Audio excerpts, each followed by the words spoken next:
so cold. We are so here. Ladies and gentlemen, what's goody? It's your boy, so cold.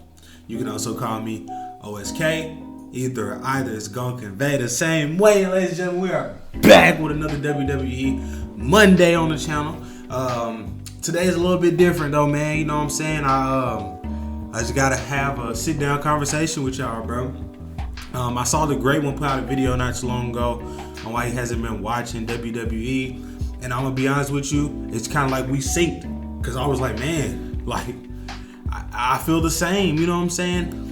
He shared some really great points in that video. Please go check it out. I actually leave a link in the description below, so shout out to him. Definitely inspired by that, but also I figured why not use the platform as an opportunity to express some of the things that me as a wrestling fan would like to see, because let's be honest with this, or with each other here.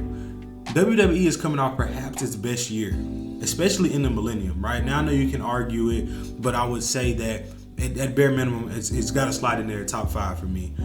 This decade, without a doubt, 2024 was the best calendar year that we've had thus far. The 2023 to 2024 run was insane, from match quality to storylines and everything. I wanted to put out, in my personal opinion, some of the things, I'm actually just narrowed down to 10 things that I would like to see WWE do to perhaps save face.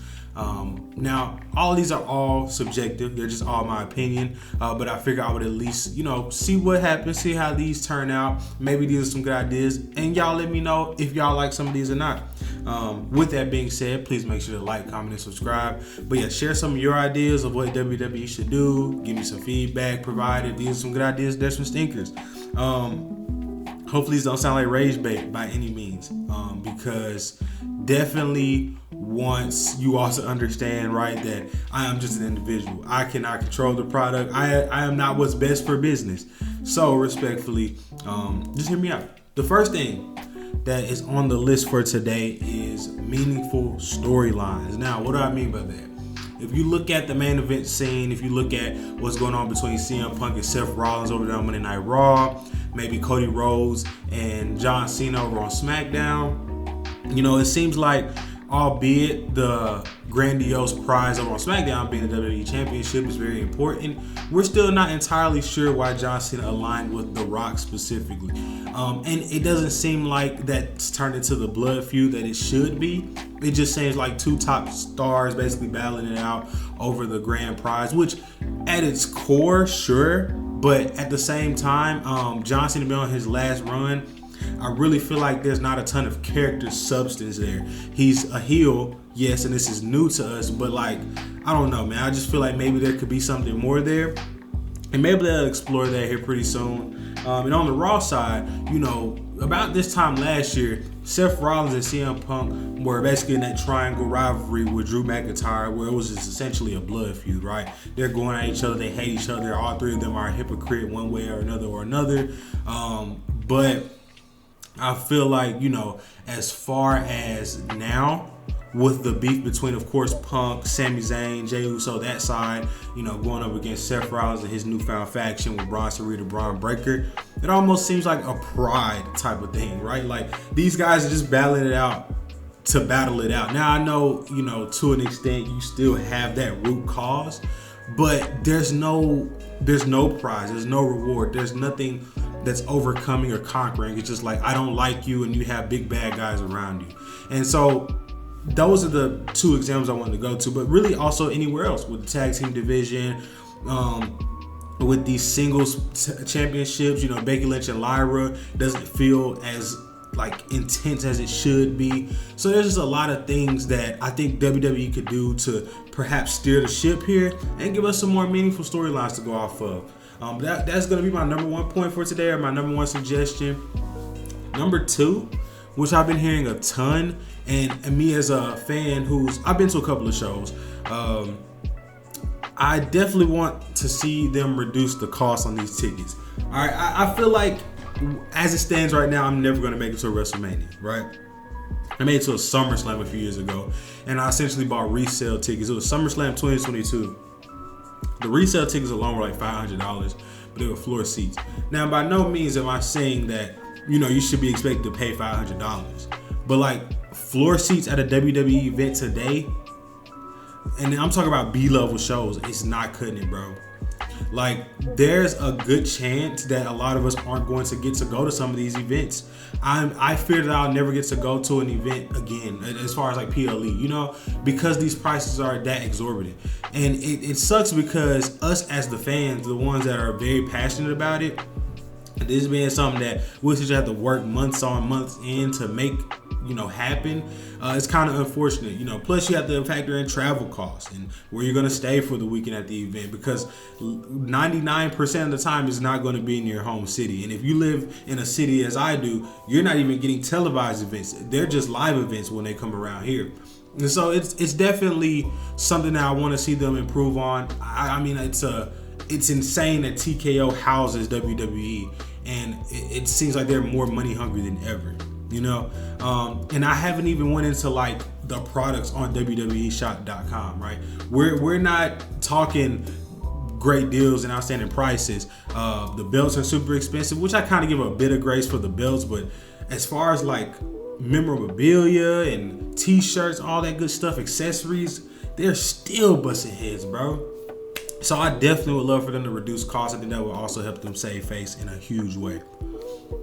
Number 3, and we're seeing it a little bit with Braun Breaker, I guess, but it's a little bit different given how long he's been on the main roster. But number 3, push call-ups, right?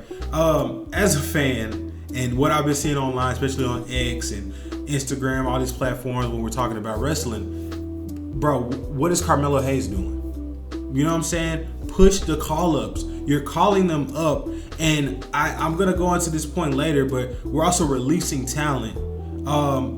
So what are we gonna do with the call-ups then? If we're releasing talent, especially some of the older talent, then I would assume we're gonna use these new fresh faces, but no. You know what I'm saying? Like, I feel like, and I don't mean this with no disrespect, I feel like everybody on the main roster deserves their main roster spot. But we can point to some individuals who either we know, like, when we're tired of seeing at the top of the top, or we never asked for in the first place, and they're just still getting that rub. But you have people like Carmelo Hayes. You have the women. I'm hoping that Stephanie Vaquer and Julia get a good run here. Roxanne Perez has been hovering around the main event scene for a little over a year now, it feels like. I know she hasn't been prominent on TV, but she's been around enough. Like, please, you know what I'm saying?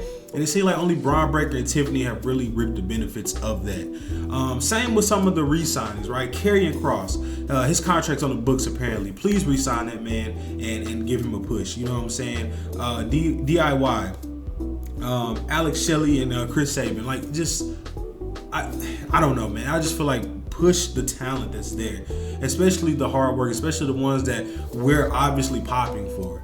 I think that would be very important. But to kind of, on the flip of that, and it's very unfortunate to see Carlito not have his contract renewed either. But number 4, end the Judgment Day. Just end the Judgment Day, bro. Like, let Finn Balor do something else productive with his career. Finn Balor deserves more. Dominic is perhaps the most over in that group. I guess by default he is, though. You know what I'm saying? Like, Liv is over in her own way, but Dom is like over. Like, let's give Dom something else to do. Let's give Finn something else to do. Maybe put them in a rivalry, but I would almost just disband the Judgment Day, bro. I remember a while ago, and I was listening to a Wrestle Talk video, or I couldn't remember. I don't want to lie on the platform that said this, but it was basically that they had heard a rumor that Triple H wanted the Judgment Day to essentially be the new bloodline. The new bloodline? Like, your expectation was with that group to have the same stories and the same captivation that the Bloodline storyline had.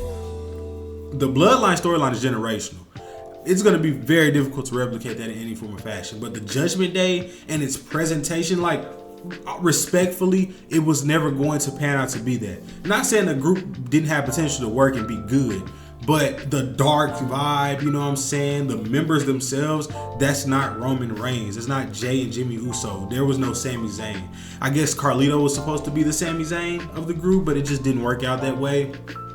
So I don't know, man. I feel like ending the Judgment Day would be good for every member involved right now. Give everybody something else to do. Give them some individual, some singles runs, whatever it may be. But just end the Judgment Day, please. Number 5, man. I mentioned John Cena a bit earlier, but can we do something with heel Cena or make him babyface? Because it's like, when I watch John Cena, I get it. He's like, I'm going to ruin wrestling. I'm going to do this. And thus far, I say his best match was, without a doubt, the Randy Orton match since he's returned. But it's like, it's still lacking substance of something, right? Is his goal to make me mad? Okay, let me ask you this. The way I feel about John Cena right now, if that is the purpose he's serving, then WWE, you got it right. You got it right, because you're doing exactly what you were supposed to do. I'm reacting the way you wanted me to. But I highly doubt that. It's not that I'm mad. It's not that I'm upset. It's not that I, wish that John Cena wasn't there. No, bro. I quite literally just wish that it was better. I just wish it was better, bro. Like, I can't explain it. It's like, he goes out there, he cuts these emotionless promos, and he's beating up on the fans and dragging it and all this good stuff. And it's just so routine. And it's just so baseless. And then like Cody will come out, cut his promo, his face promo, get the pop, and it's like, man, like this is boring. Respectfully, man. So I don't know, maybe give him that edge, that pop, make him do something outstanding. Like have him hurt somebody and then disappear for a week, you know what I'm saying, or 2 weeks. Like I need that real ruthless aggression to come out here, or I need him to turn babyface immediately. That would work out really well in my opinion. Up next, I'm going to say number 6, I would love to see Sami Zayn capture the World Heavyweight Championship or a World Championship in general. I was very sad when he didn't win the Money in the Bank. That's all personal preference though. But I know he doesn't have to get there in that means. But Sami Zayn is over. And he's always been over. And Sami Zayn, him and the KO duo, for him to not have a World Championship at this point is kind of telling of WWE and their perspective on over talent. It's like you get a crop of people that are over with the fans and you decide to maybe only push 1 in 10. And that's very weird to me, right? Like, who's selling merch, where the money's coming from, who we're buying tickets to see, who's putting on the best match consistently. Sami Zayn deserves a World Heavyweight Championship. I feel like with Sami being at the forefront of the men's division and holding that championship would be amazing for ratings even. Because consider the Bloodline storyline. The peak of Bloodline storylines were when Sami Zayn was around and was there. Elimination Chamber 2023, right? Amazing, right? We were wanting Sami Zayn to win and conquer Roman. Sami's heel turn. It seems like anytime Sami's involved, Sami's like, yo, we're here for that. You could even go back to like Sami Zayn KO back in the day, when they were beefing against Shane McMahon and everything. Sami, to me, was the most captivating of all. He was the most engaging and the most interesting character that was on screen during those times. I feel like it's time that we pay our respect, give him a World Heavyweight Championship. Turn him heel then. Like, if you don't want to see this babyface Sami as World Heavyweight Champion, I don't mind him being heel. I like Sami as a heel too. Like, I don't know. I just feel like that would be very nice. And it would also be telling of like, okay, we're going in the right direction, giving someone like Sami the World Heavyweight Championship. So that's going to be my number 6. Number 7, I've also touched on this a little bit, but Resign Talent. We got to watch R-Truth, Carlito Walk. Other people have been released. Karrion Kross is probably the biggest example of this because I know his contract's on the books. Anybody else, I haven't been made aware of any contracts about getting ready to expire. But if they're prominent roles or they're over, like I feel like it's very important here. Please re-sign the talent. Give them the money. I saw an article about R-Truth not getting re-signed because he expected more money. Now, I'm somewhere in the middle on that. I don't feel like anybody should lose their job. But of course, if you're demanding an outstanding amount of money and the expectation is for you to do X, Y, and Z, and you're not willing to do that, it's like Kawhi Leonard in the NBA, demanding a Supermax contract or something, but not playing enough games. It's like, I'm saying, nah, we might give you this, but I don't know about a Supermax. You're going to drain the entire, funds. You know what I'm saying? We're not going to have any money. The cap room is messed up now. in a situation like R-Truth, I know he's up there in age, so I don't know the logistics behind the money, what's reasonable, what that looks like, but there could be a chance that maybe, R-Truth wasn't going to be prominent on TV and was expecting a bag. Again, not assuming, not speculating, I'm just saying. With someone like Karrion Kross, who's a bit younger, who's very much over with the fans, who has a lot of potential, he's great on the mic, he's doing really good work on social media, making himself known, bringing eyes to the product, I would say. Why not re-sign him? Why not give him that bag? You are taking money from our pockets for these live shows, for these premium live event experiences and subscriptions, etc., and you don't have the money to pay someone like Karrion Kross. Please re-sign that man, please, and push him while you're at it. I think that'd be very important. Number 8, man, I would say definitely bring back Roman Reigns. Now I don't know what his schedule looks like. I don't know what he has going on right now, but Roman is a well noticeable void in the men's division right now. Having Roman return, I think would be really good for business. We could see some new dynamics. Of course, he doesn't have to go right back after Seth Rollins or CM Punk. Now, it would be interesting to see that, of course, to see kind of how that plays out. But by the end of the year, man, I would love to have a Roman Reigns Gunther match. You know what I'm saying? Or have him challenge John Cena at some point. Him and Cody Rhodes revisit one another in a match, whatever it may be. Like, it would be really nice to see Roman back as a face. With some of these new adversaries. Roman Reigns versus Braun Breaker would make for some interesting TV. Put him in there with Bronson Reed. Like, I just love the fact that, while I do talk bad about some of the main event pushes and everything like that right now, Roman is like the perfect guy to elevate a lot of these guys and give them the rub. I think it would be very nice to see him back in there. It's going to help revitalize that men's division a ton, in my opinion. So I would say bringing back Roman Reigns would be number 8. Number 9, this is kind of a personal one because I've been very tired of it. Let's get these breakups going. Let's get these breakup storylines going, man. I mentioned breaking up the Judgment Day. What about Austin Theory and Grayson Waller? You get what I'm saying? Like, let's get that going. Let's have Kairi Sane turn on Io Sky or Asuka come back and do the same. Like, I would really love to see some of these, teams separate, get these individuals going, or start some new factions, spin off on it. Because they've been teasing a lot of stuff. I really hate that Dakota Kai didn't get re-signed, was released, because I would have loved to seen a singles feud between her and Io Sky. That would have been amazing, bro. But beggars can't be choosers. I'm not the one who pays, I'm not the booker. But I think it would be very interesting to see, this Austin Theory, Grayson Waller breakup finally unfold. You know what I'm saying? I know there was tension between DIY at one point. It's just certain things that I really wish we could play with and experiment, see some of this play out, because I think a lot of these people are individually talented. I mean, most tag teams and groups are good as a group as well, but I think it would be really nice to see some of these guys. Number 10, just kind of piggybacking on everything I recapped here. This is probably the most important one. You could have disagreed with the past 9, but I feel like we all share the same sentiments. Number 10, just listen to us again, bro. 2024 was an amazing, magical run because WWE heard us. They listened to us. They listened to what we wanted. We didn't want The Rock versus Roman Reigns, and we ended up getting one of the greatest main events in WrestleMania history. 2023, 2024 was an amazing run. I feel like WWE hearing us, LA Knight, right? Like, remember there was a time where, of course, there was Max Dupree. LA Knight had the heel run, of course, when he changed his name. Of course, the Bray Wyatt feud and everything like that to start. But like, that alone goes to show, like, when you listen to the fans, great things are bound to happen.